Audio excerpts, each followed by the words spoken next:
Bienvenidos a un nuevo capítulo de La Tecnología para Todos, el podcast donde hablamos de Arduino, programación, electrónica, todo aquello relacionado con el movimiento maker. Mi nombre, Luis del Valle, me puedes encontrar en Twitter, @programarfacilc. Hoy es un día especial ya que, por muy poco no grabo el podcast, pero ¿cómo os iba a dejar otra semana sin el podcast maker favorito de todos vosotros? Pues la verdad es que se me ha complicado bastante la semana. Todos los que estáis suscritos a la lista, ya os dije que iba a cogerme unos días de vacaciones, vacaciones entre comillas, vamos a ponerlo así, y me iba a ver a mi familia, a Majadahonda, a Madrid, y se me ha complicado bastante la semana. Estoy escribiendo un artículo pues de estos kilométricos, que ya me conocéis cómo los hago, y os comenté en el último capítulo que esta semana iba a venir José Pérez. Está grabada la entrevista ya con Germán, también aparezco yo, por supuesto, y he fallado en el artículo. El artículo es bastante extenso, he querido focalizar sobre todo en el relé Sonoff Wi-Fi de ITEAC. Para todos aquellos que no lo conozcáis, os recomiendo que os metáis en cualquier tienda de electrónica o en Amazon o en AliExpress y busquéis relé Sonoff Wi-Fi. Veréis que es un relé que está basado en el ESP8266, y con José lo que hablamos, que lo publicaré la próxima semana, es sobre Spurna. Es un firmware, un programa que podemos cargarlo dentro de este relé y podemos configurarlo a través de una página web. Es muy interesante. ¿Qué es lo que ha sucedido? Pues al final se me ha complicado la semana, vuelvo a repetir, y el artículo no lo he tenido. Y entonces, como a mí me gusta dejarlo todo perfecto, pues no he llegado y he tenido que grabar este podcast de compromiso donde, lo primero, vamos a continuar hablando del tema del hacking o cómo modificar un videoportero con un ESP8266, porque ha generado no polémica, pero sí que me han dado muchísimas ideas, en concreto dos, que me las ha dado Fernando Galante y José Picó, que me han mandado incluso unos audios con sus ideas. Y claro, quería compartirlos con todos y quería sobre todo, aclarar este tema. Y luego también algo que comenté en el último capítulo fue el tema de la feria CTC que se va a celebrar en Valencia. Esto surgió todo en el último programa de La Hora Maker, en el Preguntas y Proyectos, donde David dijo en un momento dado que iba a estar en Valencia el día 18 en una feria CTC. Claro, cuando yo me enteré, pues no le pude preguntar en ese preciso instante, y ya se trasladó la conversación a Twitter, donde sí que pude preguntarle. Al final David contestó y dijo que es una feria CTC que se va a celebrar en Valencia. Va a ser el miércoles 18 de abril de 10 a 2 de la tarde y es un miércoles, o sea, es un día entre semana. Además, el 18 de abril es el cumpleaños de mi madre. Como ella está lejos, pues yo me iré a Valencia, ya os digo que voy a ir. Y se va a celebrar en el Salón de Arquerías del Museo Príncipe Felipe, Ciudad de las Artes y las Ciencias. Todo aquel que quiera ir, pues puede ir. En principio, dijo David, está el tweet, yo lo retuiteé, que cualquier amigo de Arduino, cualquier interesado en proyectos o en el proyecto CTC, pues que puede ir. Además, todo esto es gracias a la cortesía de Educaisa y de Cefire, que es lo que comenta David. Claro, ahora os estaréis preguntando ¿qué es eso de CTC? Y aunque yo no tengo muchos conocimientos, sí que he ido siguiéndolo, y está enfocado sobre todo a los profesores, a cómo se forma en las aulas. Y es que CTC significa Creative Technologies in the Classroom, es decir, tecnologías creativas en el aula. No es más que experimentos destinados a transformar la forma en que se enseña tecnología en las escuelas de todo el mundo. Está orientado a introducir conceptos básicos de programación electrónica y mecánica de forma accesible y a través del juego. Es un desafío a los métodos tradicionales de aprendizaje. Quieren mostrar otra forma de aprender cómo utilizar la tecnología. Su objetivo es que los profesores y alumnos utilicen Internet como herramienta principal para reunir información y documentar los proyectos que creen. Todos, absolutamente todos, utilizamos Internet. Lo fundamental es saber cómo tenemos que utilizar esta herramienta para sobre todo, reunir información y documentar los proyectos. Es muy importante esto. Muchas veces me llegan correos preguntándome pues dudas o preguntándome sobre ciertos componentes y claro, toda esa información está en Internet. El problema es que muchas veces no sabemos cómo acceder a esa información. Pues CTC se centra precisamente en esto. Además, no es más que una caja de herramientas con 20 experimentos donde se muestran los conocimientos básicos sobre electrónica, programación y mecánica. Los experimentos son, increíblemente prácticos y fáciles de ensamblar. El proyecto se ha implantado además en varias comunidades españolas, como Castilla-La Mancha y Cataluña, además de algunas zonas de Suecia y, según pone en su página web, en todo Ecuador. Si hay algún ecuatoriano que nos esté escuchando, pues por favor me enviáis un email y me decís si se está implementando el proyecto CTC dentro de vuestro país. Actualmente está abierto a que cualquier escuela pueda participar en proyectos CTC. Lo único que tienes que hacer es meterte en su página web y mandar un correo a un email que viene al final del todo.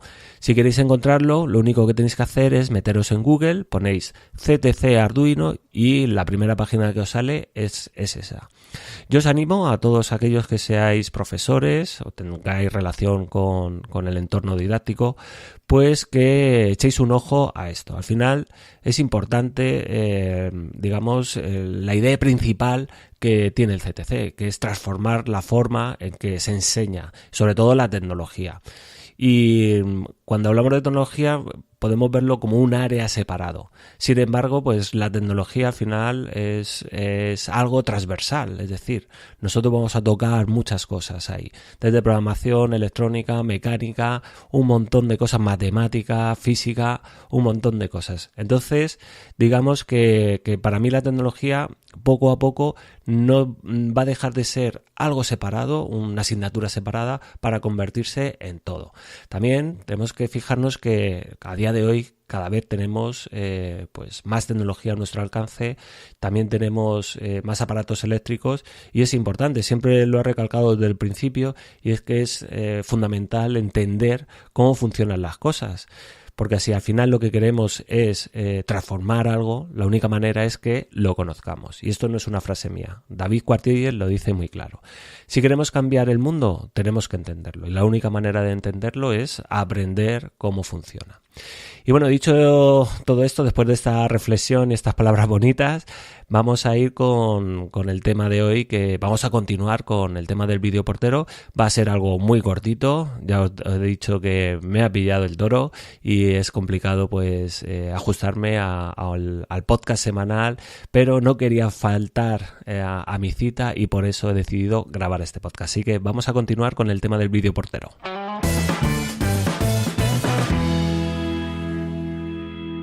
Bueno, los que ya me vais conociendo, yo creo que ya son 3 años con todos vosotros, donde me podéis escuchar y me podéis leer, e incluso en algún capítulo me podéis ver.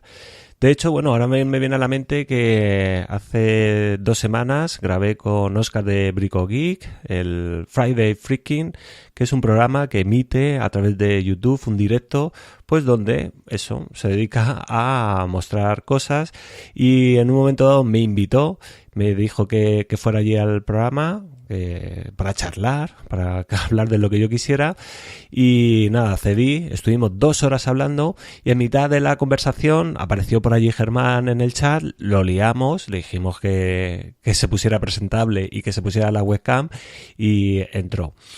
Entonces, como yo creo que ya todos me conocéis, que siempre me voy por las ramas, sabréis que yo donde más fallo sobre todo es en el tema electrónico.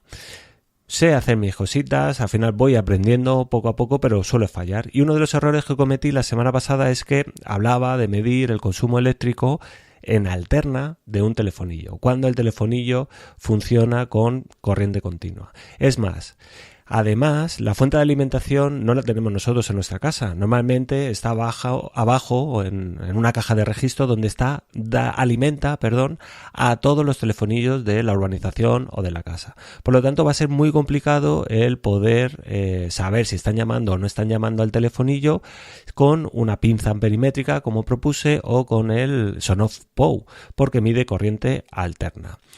Claro, yo al final también me lié por el tema del timbre. El timbre de nuestra casa, cuando llaman a la puerta, pues ese sí que va con corriente alterna. Ese sí que podríamos hacer el sistema que nos permita, a través de pushover, pues enviar una notificación al móvil cuando nos estén llamando. Sin embargo, para el telefonillo habrá que ver también el tipo de telefonillo, porque no son todos iguales, pues sería complicado, sería algo más complejo. Y aquí es donde entra. Al final mandé un email a la lista de distribución y hubo gente que contestó. Entre ellos está José Pico y Fernando Galante. Y claro, me dieron una respuesta muy interesante. ¿Qué es lo que hice yo? Les dije, mandarme un audio y lo pongo en el siguiente podcast. Y eso es lo que voy a poner. Vamos a ver qué es lo que nos ha dicho Fernando Galante. Hola Luis, te habla Fernando Galante, tu alumno del campus programarfacil.com. Yo trato de responder a la pregunta de un oyente sobre la conexión de un portero eléctrico a un SP o a un Arduino MRKR1000. El tema que vos planteabas sobre medir la tensión de 220 en el momento que presionan el pulsador en la entrada, no sé, yo tengo mis dudas sobre que si puede funcionar bien o no. Primero, en un edificio de apartamentos es imposible porque la fuente de alimentación está en la parte de abajo. Si es una casa unifamiliar puede funcionar. El problema es que el captor de alterna, ese que no es invasivo, es muy grande para colocarlo dentro del aparato que está dentro de la casa, ¿no? Donde está el auricular y la campanilla. Mi idea es que yo lo he realizado, he puesto un relé en paralelo con la bobina del zumbador. Este es en el caso de los porteros eléctricos antiguos. En los modernos ya hay que trabajar de diferentes formas porque la señal de sonido de llamada está en una bocina y entonces hay que rectificar la salida de esa bocina y luego acoplársela, por ejemplo, a un LED y que ese LED esté iluminando un LDR dentro de un tubo oscuro, que puede ser un termo retráctil, unido en punta y punta un LDR y un LED, con una resistencia en serie el LED de 1 kiloohmio, y el LDR conectado a una entrada analógica de un SP o un Arduino. Esa es parte de mi idea. Si no, puede ser también, yendo un poquito más allá, un poquito más complicado, un optoacoplador. Pero la idea de poner el no invasivo me parece un poquito complicada. Bueno, nada más, te agradezco de darme esta oportunidad y espero que la próxima vez tenga algún software para ir cortando partes o no, porque me resulta muy difícil hacerlo todo de una, el audio. Muchas gracias por esta oportunidad. Saludos y te felicito por tus 3 años. Qué grande eres, Fernando. La verdad es que qué alegría me da escucharte. Él es alumno del campus, además es un seguidor nato, siempre está ahí detrás, siempre está comentando. Muchas gracias, Fernando. Y nada, no te preocupes porque el audio ha quedado fenomenal. Me ha encantado la solución, quizá un poco compleja para mí. Ya os he dicho que yo no soy el tío más espabilado del mundo con los temas de electrónica, pero ahí queda. Cualquier cosa, ya sabéis, os ponéis en contacto conmigo o directamente con Fernando. Y otro oyente, otro usuario de la página web, se llama José Pico, también me ha enviado otro audio. Os lo pongo ya mismo. Hola Luis, soy José Pico, un fiel seguidor tuyo. Y quería comentarte que para poder reconocer la tecla pulsada en un portero automático, veo necesario tener que realizar algún tipo de manipulación sobre el mismo. Cosa que puede ser difícil o no, cada portero será un mundo. Por otra parte, si alguien se quiere animar a intentarlo, se me ocurre utilizar una red de resistencia R2R formando un conversor digital analógico, donde las entradas digitales serán cada una de las teclas del portero automático obteniendo una salida analógica que será función de la tecla pulsada. Seguramente habrán otras muchas formas de realizarlo, pero ahora mismo solo se me ocurre esta como una forma medianamente sencilla de realizar. Saludos y muchas gracias por tu labor. Sigue así. Pues muchísimas gracias, José. La verdad es que otra solución más al problema del portero automático. Y es que al final 3 cabezas piensan más que una. Y sobre todo lo que más me gusta es la comunidad que estamos generando detrás. Seguramente a ti y a más de uno se está ocurriendo otra solución. De hecho, ha habido un usuario que me ha mandado un email y con esta misma idea quería hacer que cuando llamaran al videoportero o a la puerta le apareciera en la televisión. Esto ya es bastante más complejo porque imagínate que la televisión está apagada y tendríamos que encenderla de alguna manera. Se puede llegar a hacer memorizando los controles del mando a distancia, por ejemplo, de la televisión y lanzando esos controles pues desde un emisor de infrarrojos para que encienda y ponga el canal correspondiente. Pero bueno, esto ya lo dejamos para algo más avanzado. Con lo que me quedo en este programa sobre todo es con todos vosotros que estáis ahí detrás pendientes, con la comunidad que se está generando gracias a el podcast, gracias a la página web y sobre todo gracias a vosotros que estáis ahí detrás escuchando. Y bueno, ya os he dicho que este iba a ser un programa muy corto, no voy a llegar ni a los 20 minutos, pero bueno, es lo que hay en esta semana. Os prometo que la próxima semana vais a tener ración doble de programa porque bueno, vamos a ir a más de una hora de charla con José Pérez y con Germán, donde vamos a hablar de cosas muy interesantes, sobre todo orientado a, te recuerdo, relé son-off wifi. Muy interesante que adquiráis uno.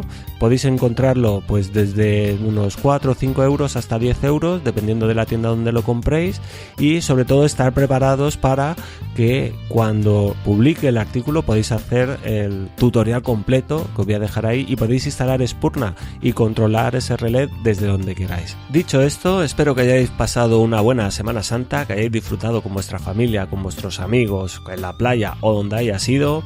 Espero que me escuchéis la próxima semana, no solo a mí, a José Pérez y a Germán, donde hablaremos, os vuelvo a repetir, de temas de domótica. Recordad, nos escuchamos la próxima semana, no faltéis a la cita y ser felices.